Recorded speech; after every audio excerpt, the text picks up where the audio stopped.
Good morning, everyone.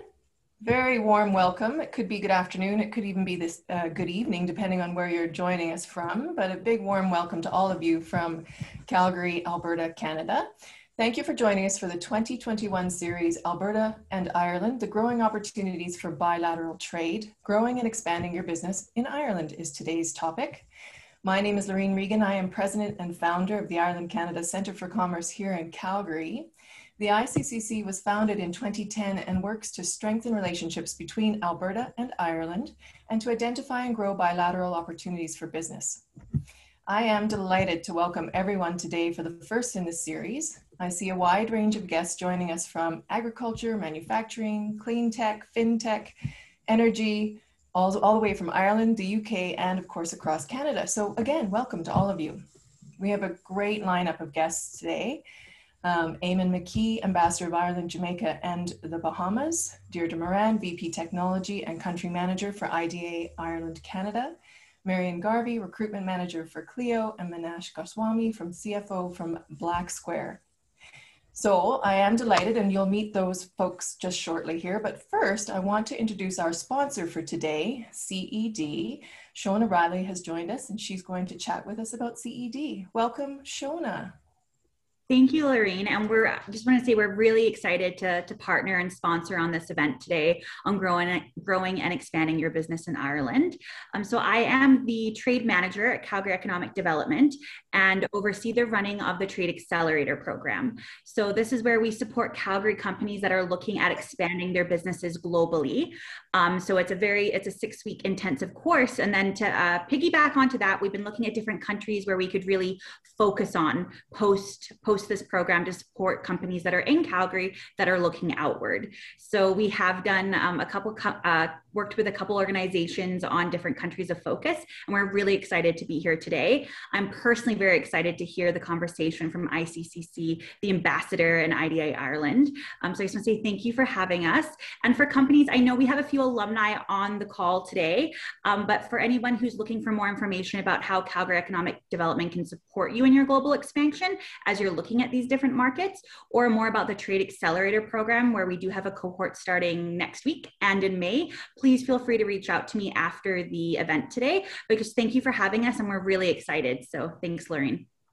Thank you, Shona. And thank you so very much for your support of the ICCC and what we're doing. We're delighted to have you. Our next guest is fairly new here to Canada. Eamonn C. McKee is an Irish diplomat recently appointed as ambassador to Canada, the Jamaica, and the Bahamas. He has served a number of times in the Anglo-Irish division of the Department of Foreign Affairs, working on the Northern Ireland peace process. He served at the embassy in Washington and at the Consulate General in New York. He is formerly ambassador to Korea and to Israel. We welcomed the ambassador here to Canada last summer, and he is currently enjoying his first Canadian winter. Welcome, Ambassador. Thank you, Laureen. Great to be here. Thank you. Now, I'm hoping that you can give us some general remarks on what's happening with respect to Ireland and Canada. I know that, for example, in Alberta, we say that we have about 500,000 who claim Irish heritage or are Irish born, which is a great number. And Ireland has identified Canada as a country they really want to collaborate more on in the trade portfolio. Isn't that correct? Yeah, you know, I have to say that it's a little bit cruel of you having me read all about Calgary and not be able to get there. And I haven't been able to travel. And the more I read about it, the more exciting it is. And I mean that sincerely, because it resonates with what's happened in Ireland, you know. You know, just looking at some of the economic profiles of Calgary, focus on medicine and med tech, a center for headquarters of many companies, your innovation, the diversification that's at the heart of what you do. And I think it's really exciting to have all of those create an ecosystem around Calgary and the companies there. And it's great to hear Shona talk about your global ambitions, because yeah, I've been here 6 months, and you know, when I'm asked my first impressions or my impressions after 6 months, my main impression actually is that the longer I'm here, the further the world seems to be away. It's just, you're in Canada and you know, you've got oceans on either side. So the world does genuinely seem a long way away. And the United States looks very close. You know, you see it in the news coverage and, you know, sometimes for some of the wrong reasons. We got a lot of news coverage recently, but there's a lot of news coverage. And so there is a tendency for Canadian companies, obviously, to trade close by with the United States, you know, and there's an old adage that trade halves as distance doubles. And that adage is breaking down now because of the digital revolution. So there is one thing that I would say, which is that, and for anybody attending this to remember this, Ireland is the gateway to the European market. That's it. Ireland has, and Deirdre will expand on this as well, our system is uniquely adapted to talk to investors, to settle investors in, to give them the options, what we have to offer, to settle them into a responsive system that is small in Ireland, but has huge potential across a market that is 450 million people. Not only a market that's got 450 million people, but a market that is organized with even more ambitions to be integrated. We have the free movement of labor and of capital, of goods and of services, complete freedom of movement. And not only that, but there are plans now to create a single digital market, which is fantastic, you know. So what I would say to your listeners and to anybody in Calgary who's looking for global opportunities, the obvious next market is the European Union. You know, it is massive, it is familiar. The language of business in Europe is actually English. For example, if you go to a French business school, it's all done in English. I mean, if they're doing that in France, English is the language of business. So it's very familiar. You've got absolute guarantees on your IP. You've got very good legal systems, although you probably don't need them. You know, there's a level of economic development that is kind of coherent between Canada and Europe. You've this against the backdrop of CETA, which is, even though it's not fully ratified, it's still being implemented. And I think there's huge potential in the Canadian and the EU markets. And Ireland is the place to go and explore those possibilities. Now, you would say, oh, well, you would say that anyway, but Deirdre can expand on the kind of international measures of how good we are for business and for talent, for ease of doing business. You know, there's a lot of metrics that we can easily kind of apply. But at the end of the day, and you know this better than I, business is about human relationships. And I can guarantee you, and this is the one thing, and myself and Deirdre have talked about this before, that we've lost. The way we seal a deal in Ireland, an international deal, is we bring people to Ireland. As soon as people visit Ireland, the deal is pretty much done, because there is something special about the place. It's that sociability, the beauty, the ease with which you can live there and do business there, you know. So I just want to basically say, yeah, if you're thinking about going global, you know, you're not just going to Ireland, because Ireland, let's face it, is about the same size as Vancouver Island, you know. We've been there a long time, but we are small. We've got an outsized impact. But at the end of the day, this is about doing business in Ireland with the European market at your feet, you know. Final point I would say is that, and to make it a bit more topical, you know, what are the lessons we've got from COVID? You know, the big lesson from COVID is digitize and diversify.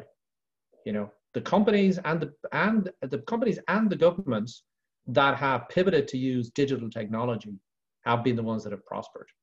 And the governments and businesses that have diversified supplies and markets are the ones that are going to bounce back the quickest and have survived the quickest. So digitization and diversification have been the two great ingredients for resilience. You know, and I think I made this point in some other talk, but I think it's worth repeating.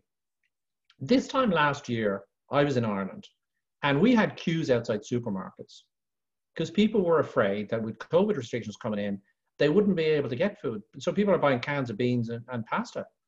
And that never came to pass. And the one reason why this didn't come to pass was because of the resilience of our digital economies.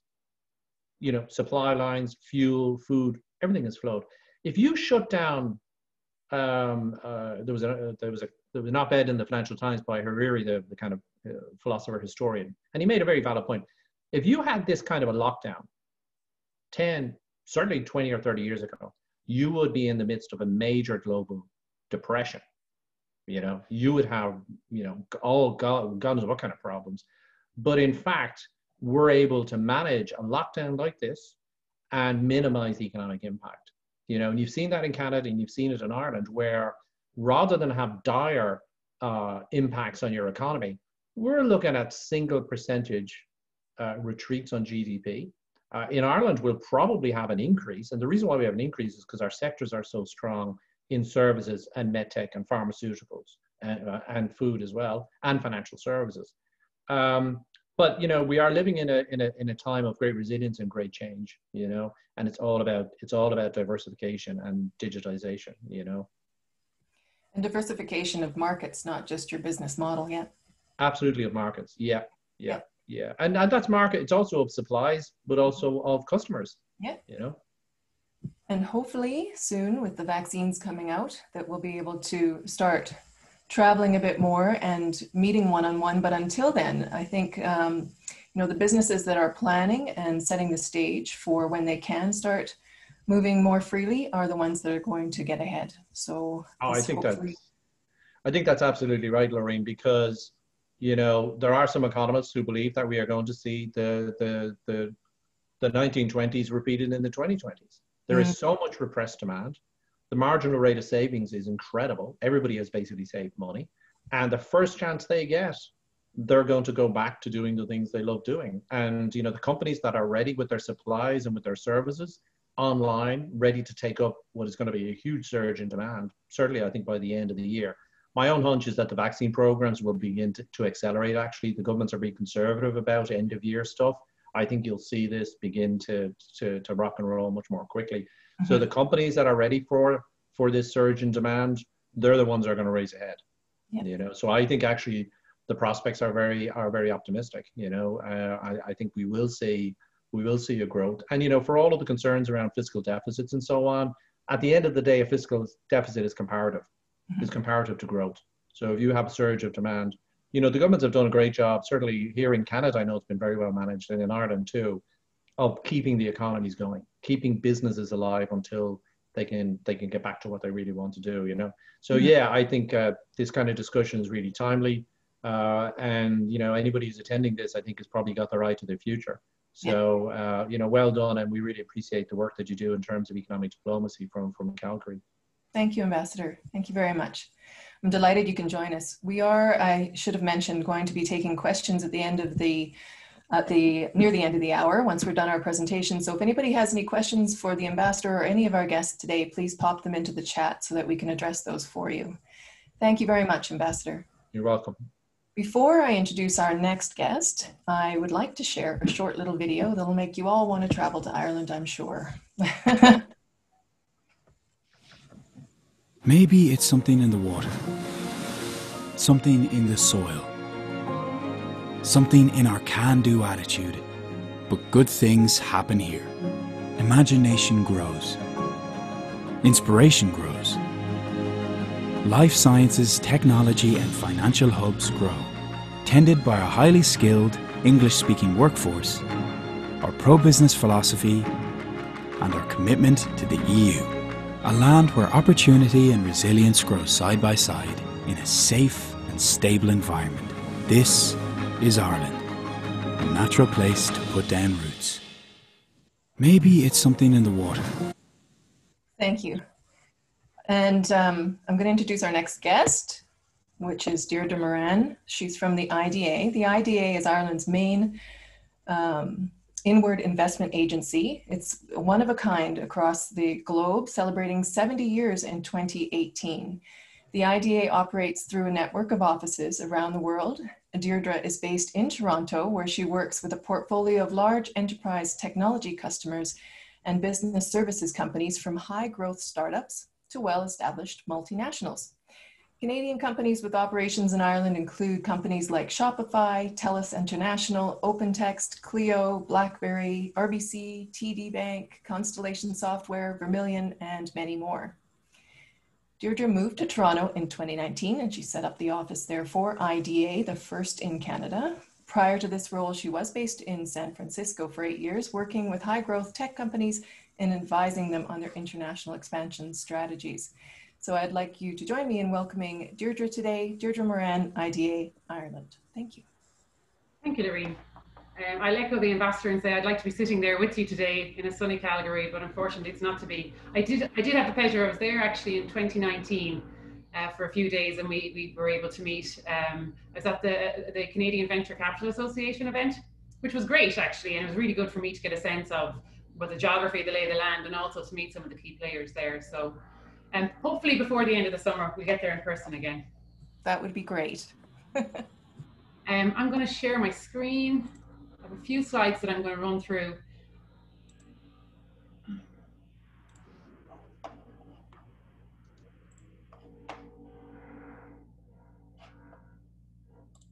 It's working? Okay, so we only have a limited time. I'm going to jump right in. I want to get to the meat of my piece today, which really is bringing in Manash and Marion and talking about their experience. But very, very quickly, and Lorene gave a good context there, I'm going to introduce the IDA, talk a little bit more about what we do. I'll give you an overview of our clients, the type of activities that they have in Ireland, and talk about, I suppose, the impact that these companies have on the economy there. So what is the IDA? We're a government-funded agency. As Lorene said, we've been around for over 70 years, so we're the oldest agency of our kind in the world.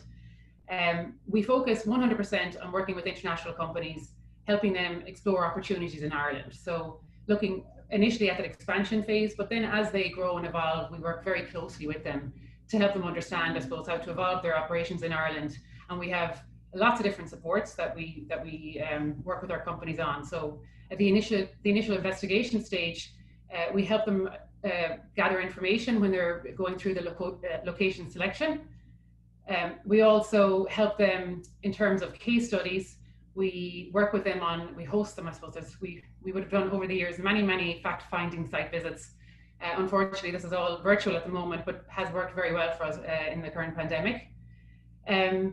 We help with introductions into industry associations, into government associations, into regulators, and also into third-level institutions. So as our companies look at developing their talent pipeline, as they're building out their operations, but also as they're looking at, collaboration opportunities with universities, so building out research teams and looking at new technologies and innovations as well.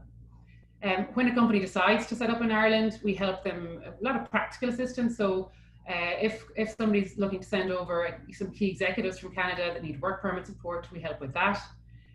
We help with public relations, media support, property solutions, and we also have financial supports. Typically, they're in the form of employment grants, R&D grants, and also training and upskilling initiatives. So basically anything that an international investor needs in order to do business in Ireland and grow in Ireland, we're basically there to support. Everything we do is free and confidential. I guess this is just to show, first of all, I suppose the scale of inward investment in Ireland, but also why we have an agency dedicated fully to international companies. So we've 1,600 clients across our key sectors, and they directly employ about 260,000 people in Ireland. So that actually, when you take in indirect employment, it's near 465,000 people. So that's 25% of the private sector investment in Ireland. So massive numbers there. They contribute to 2/3 of our national exports to the tune of 220 billion euro. They spend 15 billion euro a year on payroll, about 17 billion euro a year on Irish materials and services. So really, really important to our economy. Our key sectors were referenced in that video there, life sciences, financial services, and technology. And IDA, we're structured around those sectors as well. So we really focus on them in terms of developing the ecosystem around those sectors, but also in terms of targeting new companies in these spaces. So on the life sciences side, again, just to show the scale, 9 of the top 10 pharmaceutical companies have bases in Ireland. They're doing manufacturing, R&D, and shared services. 9 of the top 10 medical device companies have significant bases in Ireland. That's everything from Botox is manufactured in Ireland, Lipitor, contact lenses, heart stents, diabetes devices. I think 25% of people in the world that have diabetes are using a device that was manufactured in Ireland. So huge industry for us. Financial services, another key pillar. We have 20 of the top 25 global financial institutions in Ireland. We're the 3rd largest fund domicile in the world. 17 of the top 20 banks have a base in Ireland. From a Canadian perspective, the likes of TD Bank, BMO, Scotiabank, Sun Life all have significant bases there, and many more. And then the tech sector, which is what I predominantly focus on here in Canada. And that takes in everything from cybersecurity, enterprise software, e-commerce, digital media, gaming. There's a whole, I suppose, broad spectrum there, and it also would include the likes of Clio and Blacksquare, which you're going to hear from today. Again, massive sector for us, employs about 120,000 people within our portfolio, and that's international companies. We've obviously a domestic, a lot of Irish companies in that space as well. 9 of the top 10 software companies in the world have a base in Ireland. And this slide just, I suppose, gives you a visual of some of these companies, and particularly, I suppose, the larger brand names. I think it's important, and again, the ambassador referenced this, these companies are not there for the Irish market. They have, the Irish market is 5 million people. It's pretty limited, but really, these all have European, EMEA, and often international mandates. So they're doing sales, support, they're doing European legal, finance, they're carrying out significant, there's a lot of big software development and R&D operations there as well. So often these come in to do one thing and they grow beyond that initial function, but very much outward and export oriented. Shopify, Laureen mentioned earlier, it's a great example of a Canadian company that came to do one thing. So they set up in Ireland initially to be closer to the European customers. So in 2015, Shopify were about 300 people globally. So they were still relatively young, or kind of early on their growth journey. And they needed to be closer to their European business. They were seeing increased demand from the market. And so they initially they chose Ireland to hire some customer support people to be in market, speaking their languages in a better time zone to support those customers. And that was 5 years ago. They've since grown to about 450 people, so nearly 10x their initial plans.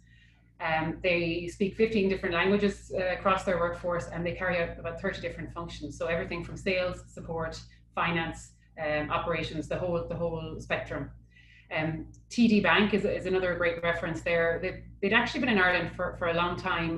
They had a small office in Dublin, but in the advent, I suppose, the outfall of Brexit, when the UK voted to leave the EU, TD Securities were looking across other EU jurisdictions to put some of their regulated functions into, and chose Ireland in 2019, I believe, is when the decision was made.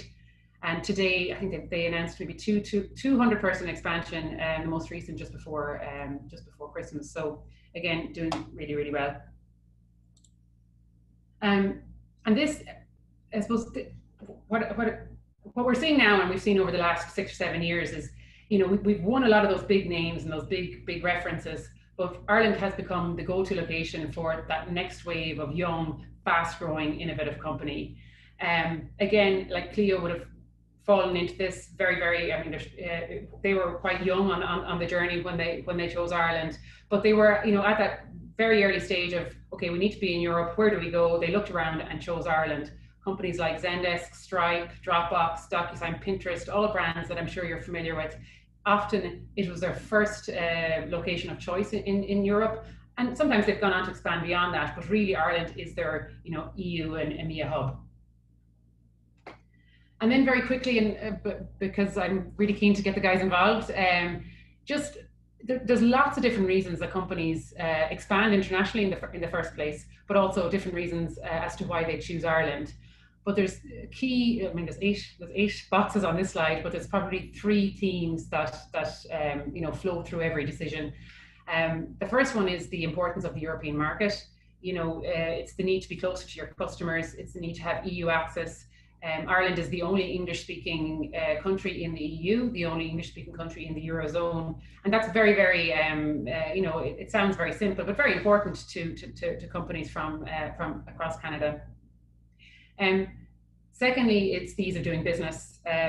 We've been doing this for 70 plus years. Our ecosystem, the service providers, the whole environment in Ireland has grown up around these investors. So, it's easy to set up, it's easy to incorporate. Our employment legislation is quite pro-business. We have a competitive cost base. We have a 12.5% corporate tax rate, which is one of the most competitive in the world. So it's easy to operate there, speak the same language, and as I said, kind of our regulations and our government systems have grown up around these companies. But finally, and probably the most important reason really, is access to talent. When companies are looking globally, if you can't get the people that if you can't get the people to do the job that you need them to do, there's no point in being in a jurisdiction. It's a global marketplace for talent now, and that's increasingly so in a COVID world. But we believe Ireland, has a really great offering there. We're the youngest, fastest growing population in Europe. We're growing, I think our population growth rate last year was 5 times the EU average. It is consistently ranked in the top locations globally for the availability of skilled workers. And it's one of the best educated countries in the world. Actually, similar to Canada, we're both in the top 5. So with that, I'd like to kind of maybe talk to the people who've done it most recently. And first, I'm going to maybe bring in Manash. So Manash is the CFO of Blacksquare, which is a local Calgary company. They provide an e-commerce solution for the global alcohol industry. And Manash, as the CFO, oversees global financial operations. He also wears a business development hat, I believe, sometimes as well. And they have a number of offices around the world. So headquartered in Calgary, they have an office in Toronto, Seattle, London, Melbourne. And just in the last, I suppose, few weeks nearly, it's fairly hot off the press, Manash has been through a location selection process, looking for a location for Blacksquare, and have chosen Ireland as that. So Manash, can you talk a little bit about Blacksquare's growth to date? Sure. And Laureen and panel, thanks for having me on board. We're delighted to be here today and tell you a little bit about Blacksquare. So at a very, maybe a little bit of history on Blacksquare. We're similar to Iccc. We started in 2010 as well. And we started as 2 Calgarians wanting to bring world-class wines to Albertans, and essentially like a wine kind of a monthly subscription club. And so there's a couple of clubs, Wine Collective.ca and Canada Craft Club that are still around. So if you're looking for something, those are 2 locally sourced wine clubs. And through the course of running the clubs, we created software that we use to run our clubs. And we've sold that software around the world. And we actually had our first international foray into Australia, and that was around 2014. So that was our first sort of step outside of Canada. And then, in 2018, we started working with Diageo, obviously a fairly well-known alcohol producer. Guinness would be obviously one of their premier brands. And we were working with them in the UK. And so that's really was our first sort of step into Europe. And we've been working with them for a number of years now. And really what happened with the Brexit event, it brought us to kind of think about, we're expanding, there's a lot of opportunities in Europe, but we didn't want to deal with the uncertainty of having to kind of figure out what the rules are, because we just didn't know what the rules are. They're still being made. And so at that point, internally, we decided that we should look for another European headquarters. That kind of kicked off the process of us looking for another place to set up a corporation. And through that, I think like the process was essentially us looking inwards, talking to our service providers in Canada, our legal teams, our accountants, and just finding out about, hey, where else do Canadian companies work in Europe? And we had a number of countries that we're looking at. And we kind of internally came up with a SWOT analysis and looked and sort of said, these are the countries that we're looking at. So Ireland was definitely on that list, obviously. And beyond that, the next sort of stage of analysis for us was, looking external. And I mean, I give a plug to the Alberta Ministry of Economic Development, Trade and Tourism. They actually put us into contact with a lot of folks in different countries. Obviously not as good as the IDA, but similar to the IDA. And we were able to set up meetings with these folks and get to meet people on the ground. Essentially, other companies have done the same thing in terms of setting up other service providers there and really get a lay of the land. Mm-hmm. And then we took that analysis and sort of compartmentalized it and then came up with a decision. And on a lot of the criteria, which I imagine we'll talk about, Ireland kind of ticked all the boxes. The ambassador talked about the ease of doing business. I think as we're having our conversations, there was a sort of comfort of, going to an environment where we're comfortable with the regulations, labor laws and all that. And that certainly was an important part of it. The language, which you touched on, was also very important to us as well. Like starting a new corporation and, language is generally English in Europe, but having that as a backdrop was very comforting for us as well. So that's a little bit about the process. In terms of Blacksquare in general, roughly 16 million Canadian top line. The majority of our revenue right now is in Canada, but we see that going to about a 50-50 split, with a lot of it coming in Europe with existing customers and prospective clients. So hopefully that helps you out a little bit there.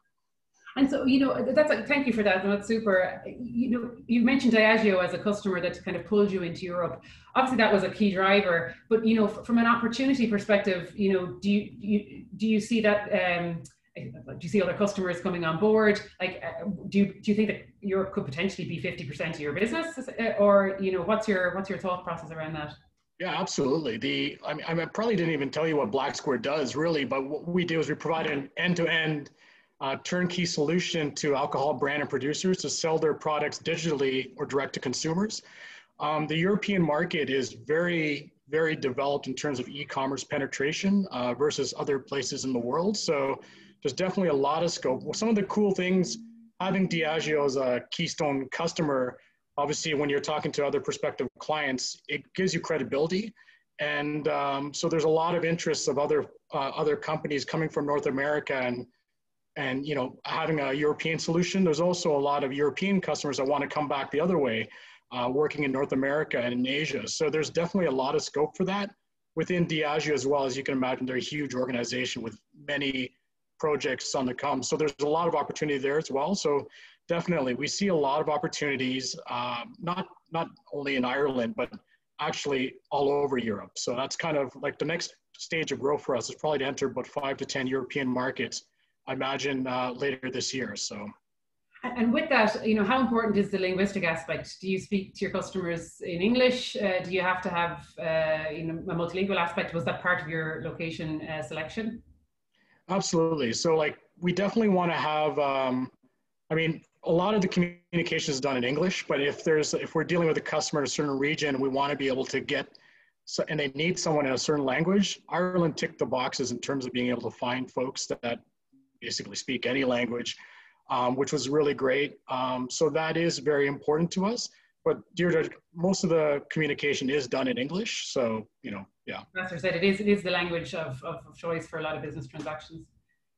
But for a customer service standpoint, that's with the actual enterprise customers. For customer service, individuals may be calling back and speaking in their native tongue. So it is obviously a very important consideration as well. So. And also with Shopify, who I know you're a partner with, they would have initially went in with English-speaking support, but have since added about 15 different languages. So, but again, they were able to get to a fairly active position. They were able to service the market pretty well in English, but then as they were getting more and more niche, they added some of those languages. Can I ask you, Manash, just in terms of the functions that you need on the ground in Europe, and how are you structuring it? So obviously you've got your UK office, which will probably focus on the UK going forward. What's your kind of split of operations? Are you going to put support people there? Would you consider engineering? How are you thinking about that? So kind of how we're envisioning Ireland is we're envisioning pretty much our global operations to be run out of Ireland, and North America to be run out of Canada, and UK being run out of the UK. So we're gonna be adding technology talent. We're gonna be adding project managers, sales folks.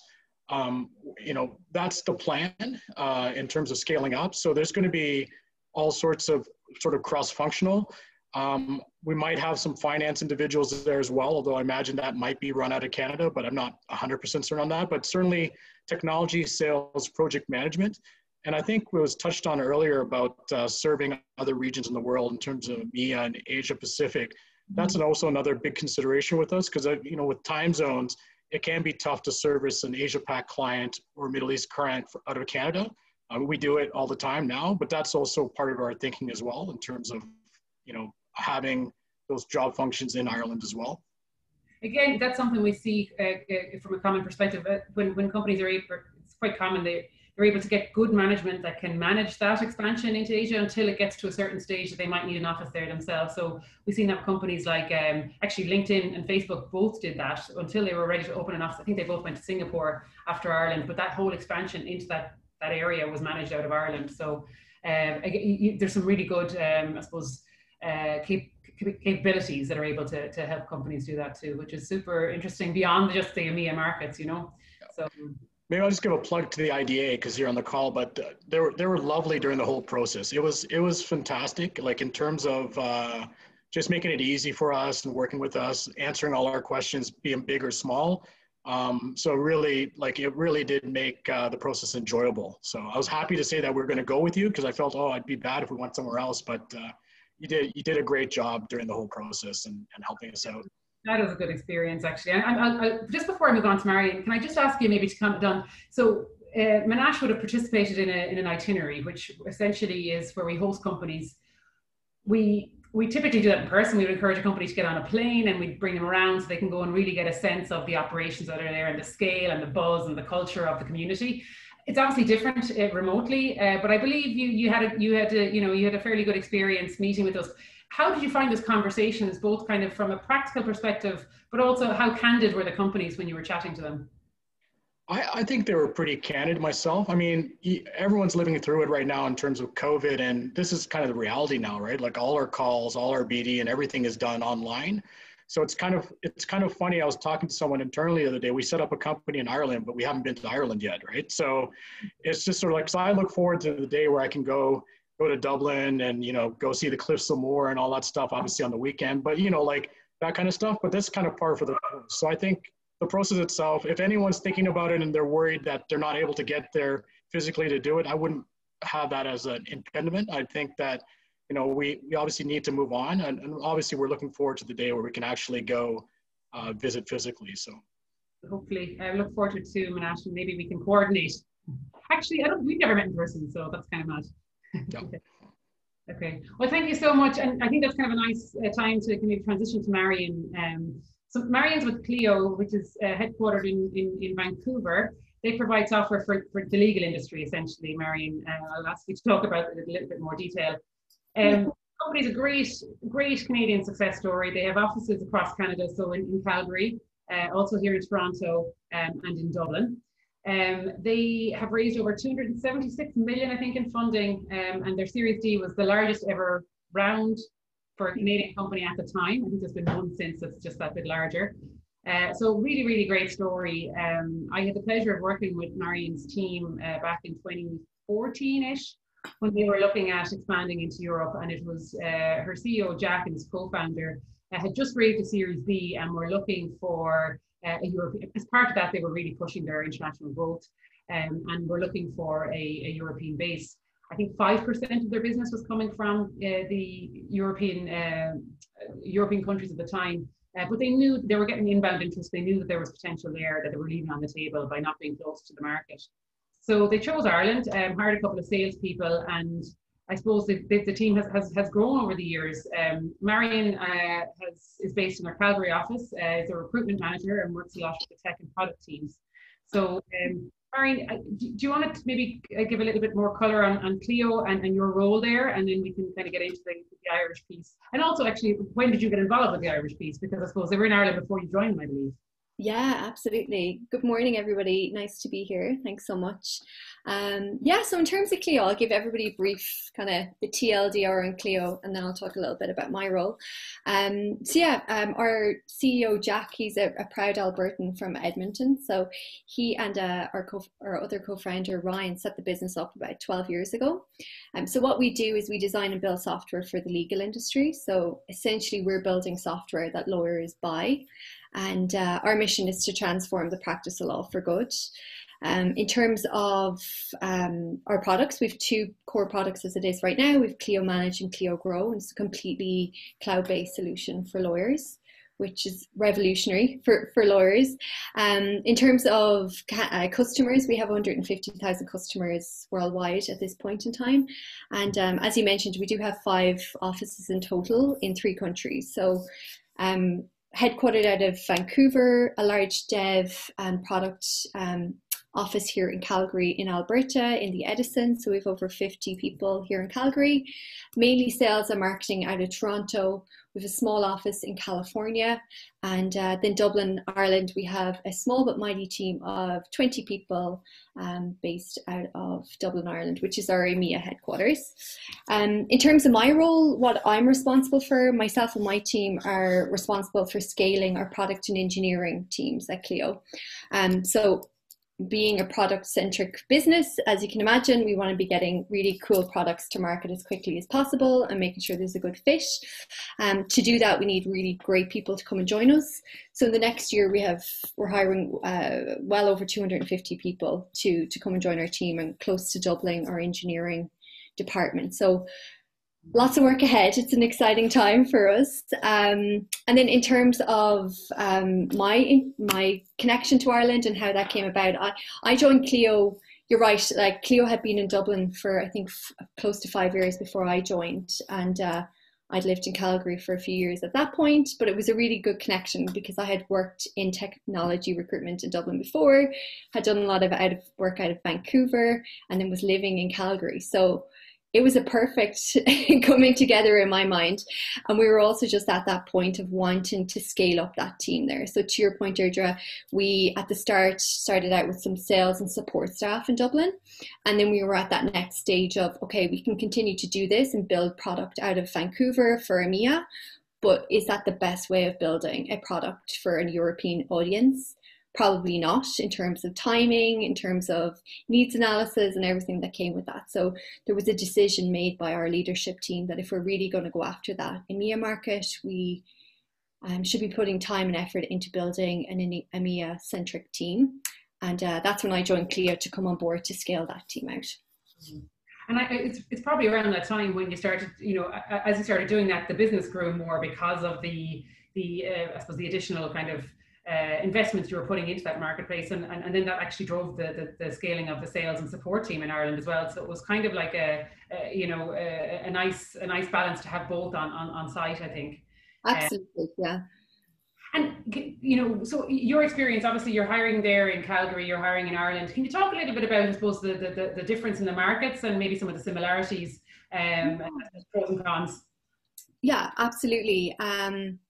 I think having had the context of the Dublin market was super helpful going into it, because I think otherwise it may have taken us a little bit longer to kind of get our feet under the table as such. But in saying that, like, the experience hiring in Dublin was super positive. I would say the key difference is that market is on fire. It's an extremely hot market over there at the moment. There's an incredible amount of demand for talent across all sectors, and I think we found that out really quickly, that people don't hang around. So speed was a huge part of our process. We always like to be timely with our process, but I would say the need for extreme speed was required in Dublin to keep up with the talent.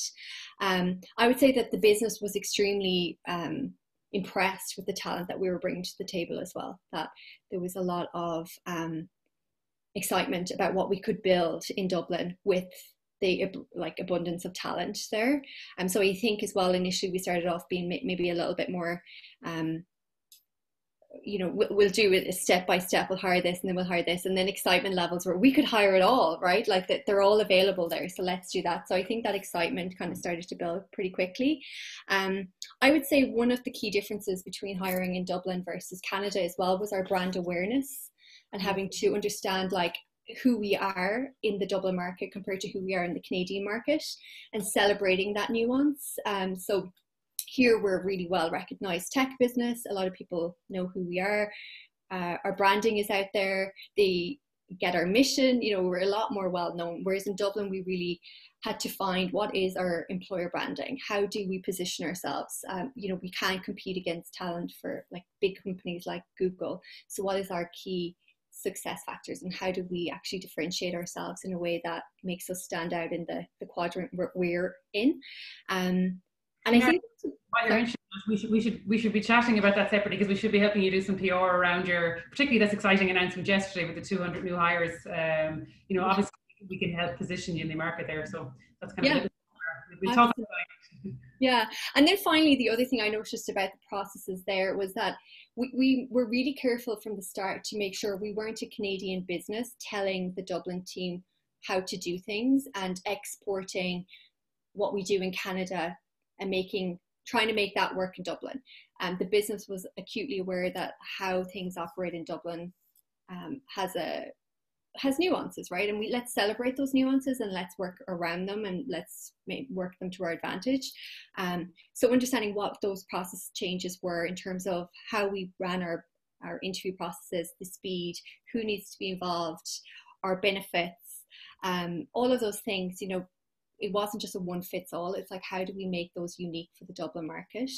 Yeah. And Marion, something that comes up often in our clients when we're having conversations with them and talking to recruiters and talking about attracting talent. So, you know, we do, you know, I think 1 in 10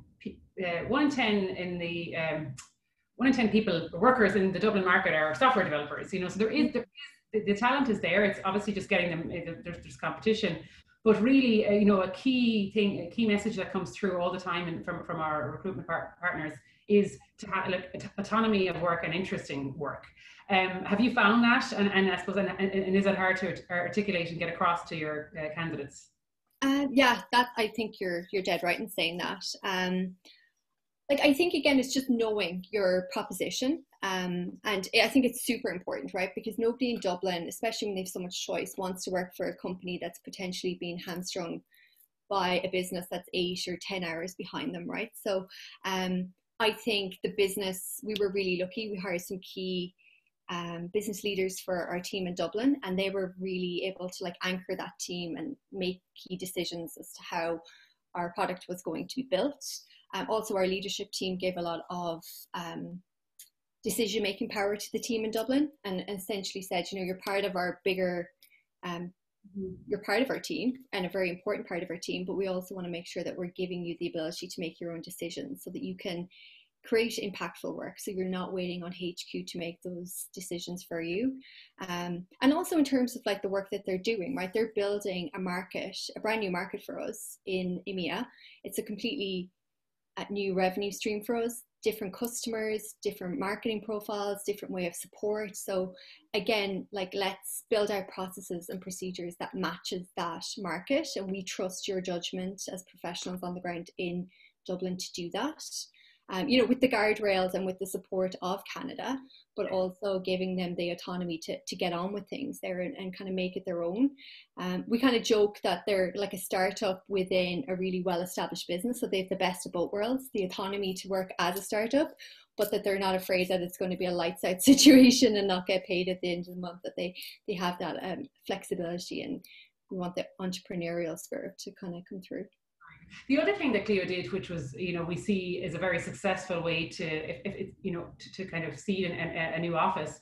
You did move some people over from Canada, I think probably on the sales side, to bring over the process and the product knowledge. Supposed to educate the staff that so the guys that you were hiring in Ireland knew the market and the customer, but you brought the product knowledge from HQ.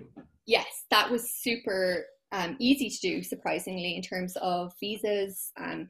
Really smooth, and I know the IDA were a really big help in helping us do that, so thank you, Deirdre, and the team.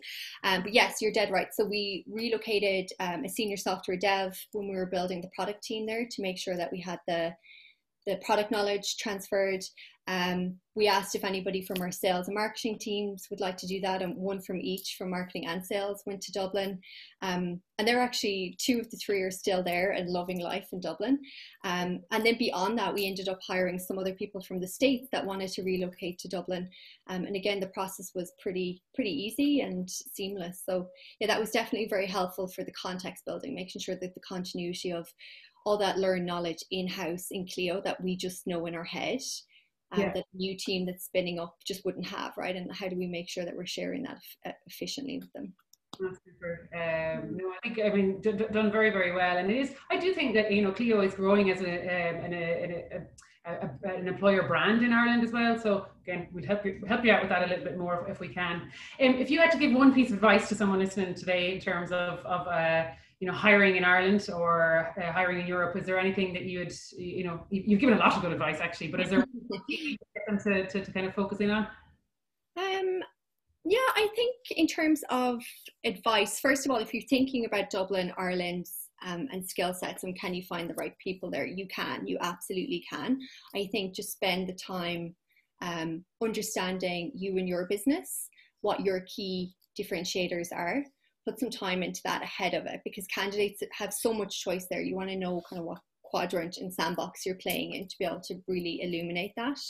And then the other piece would be, to reach out, talk to other companies that have done it, reach out, speak to people like the IDA, get advice, like go into it like eyes wide open, make sure that you have all your salary information and as much data as you can up front, because once you jump into a process in a city like Dublin, and you start getting candidates into a pipeline, you need to have that information at your fingertips at that point, not later on. So I would say try and equip yourself with as much info up front, and take as much help as you possibly can, because once things kick off, it's a wild ride. There's a lot of fun to be had in terms of speed there.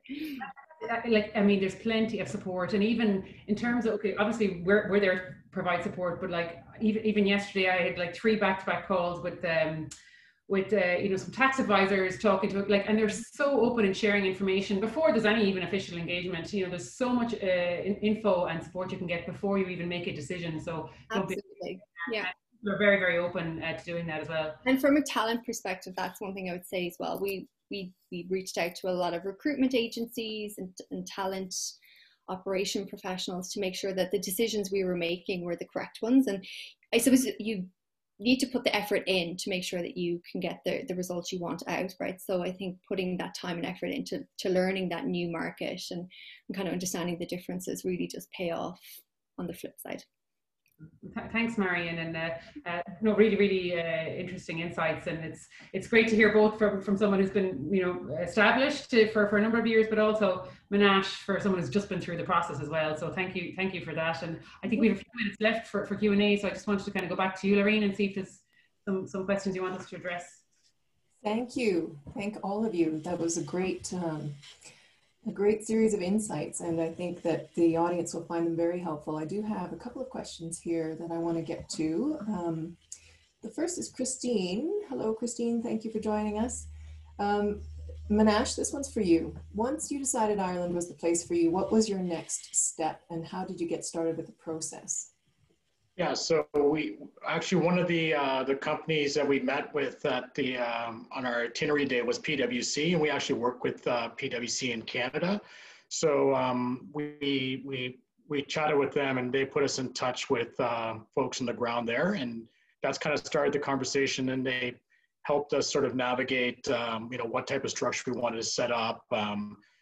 Whether or not we needed to set up like a board, which we did, and how to, all those kind of details. So really, it was, we used our service provider here to kind of give us give us contact there, and that's how we got the ball rolling. Thank you, Manash.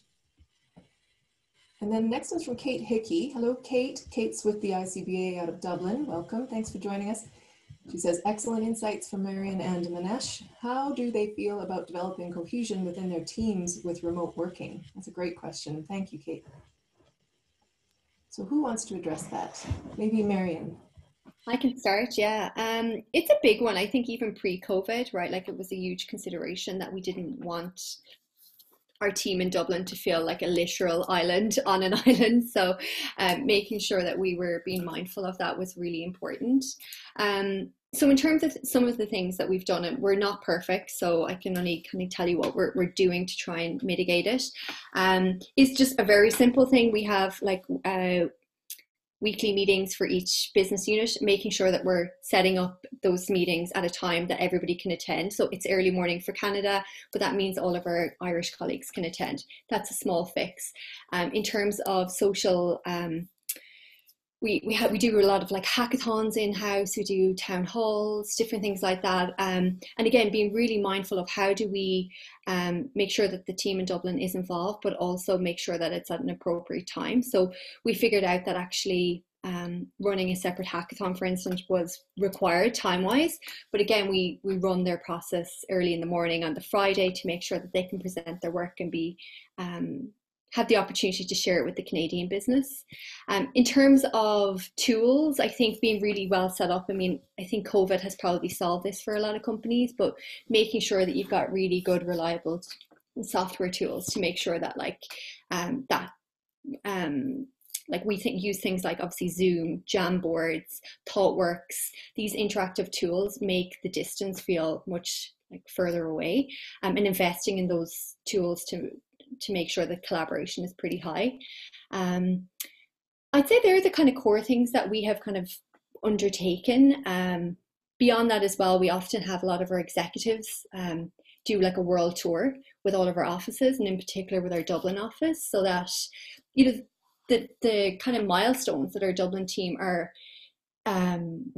experiencing are celebrated, and that there's a spotlight on what's happening there, and that's being shared at a company-wide level. So I think that's really important for the Dublin team as well, to understand that they're big wins company-wide and that they are getting that exposure. So I think all of those things combined help. Not perfect, but hasn't been an issue, I would say, to date for us, thankfully. I think there have been a lot of lessons that have come out of everybody being plunged into working remotely that certainly must help when it comes to working across an ocean, for example. Yeah. I do have another question here. I'm just not sure we have a ton of time. So let's see. How is the environment for transit for business travel? Well, at this point, probably not good, but I do want to mention that we did have direct flights until the pandemic between Calgary and Dublin. I know, Marion, you were hoping to get on one, but unfortunately it was cancelled. So I'm hoping that you will indeed enjoy that direct flight very soon. How about visa inquiries or requirements? Does anybody have any insights on those that they could share for us? We have, sorry, go ahead, Manash. Marion, go ahead. I was going to say we have had 3 people relocate to Dublin, and their visa applications were very straightforward, I would say. They were working in key industries that there's high demand, so things like technology, marketing, and so forth. So I believe we had to give ourselves a buffer of a few weeks, of like 6 to 8 weeks, to make sure we had everything in place to be safe. But overall, a very seamless process. And I know we did seek some support from the IDA on that to get some supporting documentation, but very smooth on our end, and they're loving it on the other side. Yeah, in terms of transiting, Laureen, I mean, listen, let's take it as when it's normal. You know, Ireland is incredibly well connected, and so transit to the airport is not a problem because we are so internationally connected. We've obviously got Ryanair, flies regularly to a lot of European capitals. Between Ireland and Britain, we have the common travel area. So once you're in either country, you can come and go without a problem. We preserve that even with Brexit. And there's also a working holiday visa program for 2 years between for Ireland and Canada. There's 10,000 visas available. We take up the 10,000. There's enough Irish people who will do that. Only around 500 Canadians take it up, and we'd love to see more Canadians working in Ireland. But if you're a company who wants to hire somebody from Canada for 2 years, you've got that there. So I don't, it's really, it's designed to be user friendly and that. So it's not a big issue, We've pretty open, like we're not coming through the immigration process in Canada, which is pretty open as well. Ireland is quite streamlined, and we've no cap on work permits. There's no upper limit. Right now, obviously, there's with COVID, it's things are paused, but and we have a very, very transparent system. So you put in an application, you will be told we are processing applications from this week, and it's usually about 4 to 6 weeks. We also have a process whereby a company can get set up as a trusted partner, which we give a letter of support to, saying the company is, what they're doing, their hiring plans. And then that means they actually go into an expedited process. So it's actually quicker than the regular process, but often the regular process is pretty speedy. And we also, there's one rule that has to be adhered to, which is that for every person you have in your organization on a work permit, you need to have someone that's not on a work permit, which basically is any EU citizen. That's even waived in the first 2 years. So for example, if to send over 2 people from Canada, he could do that for 2 years without so breaking that 50-50 rule. For the first 2 years, basically it's waived. So it's pretty good. It's pretty simple. Yeah, and can I just say as well, Laureen, that and this has come up a number of times in the conversation with fantastic contributions from Manash and Marion. Just great to have that real world experience. But 20% of the Irish population is foreign born, you know, and I think sometimes there's an impression of Ireland being kind of very conservative and rural and kind of a little bit old fashioned. You couldn't be further from the truth. A bit like Canada, we've experienced a social liberalization that has been tremendous. I mean, the country I grew up in the 60s is no longer. It's a very open, very global, very diversified, with 20% of the population foreign born. That's the reservoir of languages that Manash was talking about that you can access. The other point is, well, this is not just concentrated in Dublin. I think one of the most diverse towns in Ireland is Borristown in Carlow. And this is another point, just because if you are going to set up an office in Dublin, in Ireland, you don't have to do it just in Dublin. You know, because of technology now, we have companies setting up around the country in Ireland, and they've got the benefit of the country lifestyle. Deirdre, you know, is it Prudential up in Letterkenny, a huge American insurance corporation?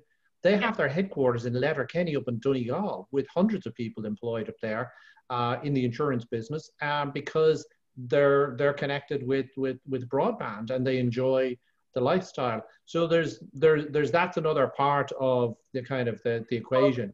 In the west of Ireland, so they started in, which is a city 2.5 hours west of Dublin. So absolutely is another Canadian reference. They're from Toronto. They're in Galway as well. Pivot are in Galway as well. So there's really, really great examples all around the country. Yeah, and you've got. I don't want to be rude, but I need to pop off for a call, hopefully to get some business in Ireland. But appreciated the time today, guys, and thanks for having me again. That was great. Okay. Thank you. Take care.